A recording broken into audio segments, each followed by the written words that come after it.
అన్ని వాలంటీర్లు అందరూ వీళ్ళు వాళ్ళు లేకుండా అందరికీ ఇస్తున్నారు.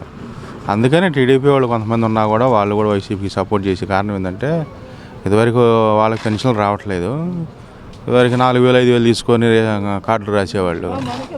ఇవాళ అట్ట ఏం లేదు కదా, అసలు పెన్షన్లు అందరికి ఇస్తున్నారు, అన్నీ అందరికి రాస్తున్నారు.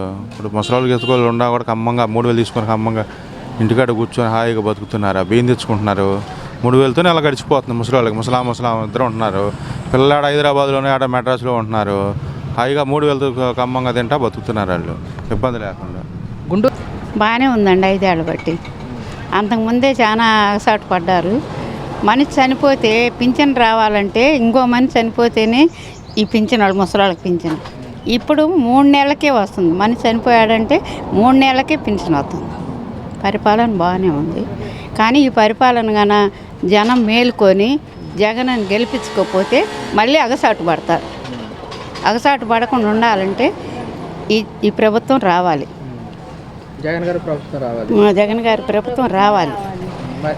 నిన్నెవరో ఒక ఆమె మళ్ళీ వైసీపీ అంతే చెప్పాలన్నప్పుడు చెప్పటమే. మళ్ళీ చంద్రబాబుకు చేత కండవ కప్పించుకుంది ఆమె. వైసీపీలో ఉండి మళ్ళీ పోయి చంద్రబాబు ఎన్ని కోట్లు ఇస్తే ఆమె వాళ్ళ కండవ కప్పుకుందో అర్థం కాదు. జనం మేలు కోరుకునేవాళ్ళు అటు పారు. జనం కావాలనుకుంటే ఇటు, డబ్బు కావాలనుకుంటే అటు. అది గతంలో పింఛను ఇంటికి వచ్చేదా? రాదు.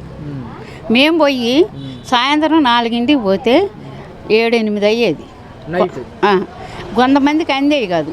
కొంతమంది మళ్ళీ తెల్లారిపోయేవాళ్ళు, తెల్లారిపోయి తెచ్చుకునేవాళ్ళు. ఆ తెల్లారి కూడా అందలేదు అనుకో మున్సిపల్ ఆఫీసుకు పోయి తెచ్చుకోవాలి. మరి ఇప్పుడు ఎలా ఉంది జగన్మోహన్? ఇప్పుడు పొద్దున్న ఇంటికి వచ్చి ఇచ్చిపోతున్నారు. తెల్లవారుజామున 5ంటికి అయిపోతున్నాయి. ఎవరు ఇస్తున్నారు మీకు? వాలంటీర్లు ఇస్తున్నారు. ఎలా ఉంది మరి? బాగుందనే కదా ఈ ప్రభుత్వం మళ్ళీ రావాలని కోరుకునేది.